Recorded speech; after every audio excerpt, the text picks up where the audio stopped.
It's kicking off at 3 o'clock. So too is Spurs against Sunderland. Let's say a proper good afternoon. I'm not really happy New Year because this isn't Sunderland's first game of 2026, but I do hope you have a happy New Year. Nonetheless, Gary Bennett, Nick Barnes. Good afternoon. Good afternoon. Hello, yeah, well, been happy so far. I've had a nice lamb steak and a bit of cheese, biscuits. Of course, very nice. Very nice indeed. Yeah, how is the new stadium then? First time you've been, first time Sunderland have been.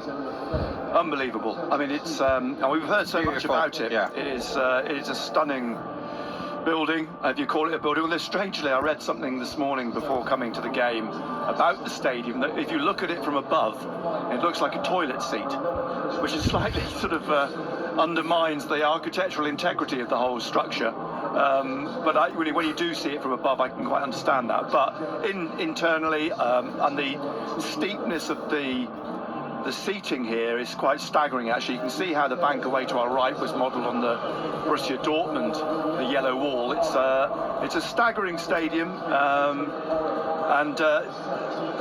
mean, what Sunderland have got to take advantage of is the unstaggering home form of Tottenham, because that is a problem for them. And they've named an unchanged team, which is understandable. We did discuss on the way down here whether they would rest Dennis Sirkin, because he's played 2 games this week, and with Ballard available again, he's on the bench.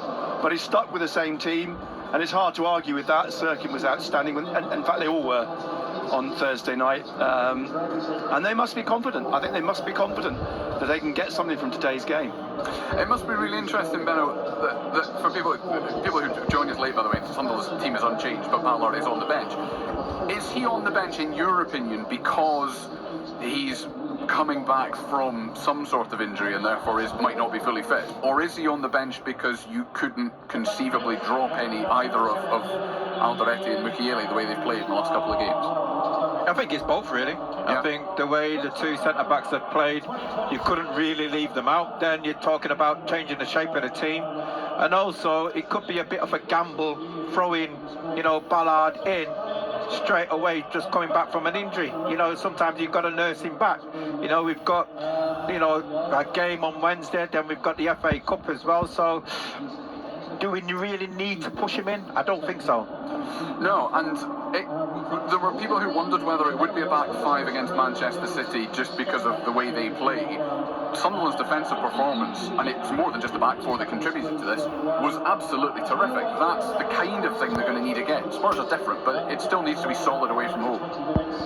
Yeah, definitely so. And I think he tweaked it against Manchester City. It's going to be interesting today to see how that system works, because Trudeau played basically as a right back, and Trey Hume pushed into the middle. When we had the ball, when we didn't have the ball, he slipped back into the right back position, where we basically made 5 at the back. So will it start that way, or will Trudeau play more in the middle alongside Xhaka?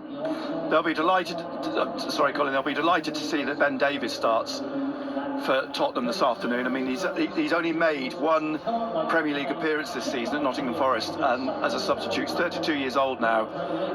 Clearly, Jed Spencer's either picked up a knock, or they just don't rate his performance at Brentford the other night. But if I was Regis de Vries and the Tottenham players and saw suddenly you've got Ben Davies at 32 coming in for basically his first start this season at left back, you think, have a go. Yeah, and Jed Spence, he's got a lot of pace.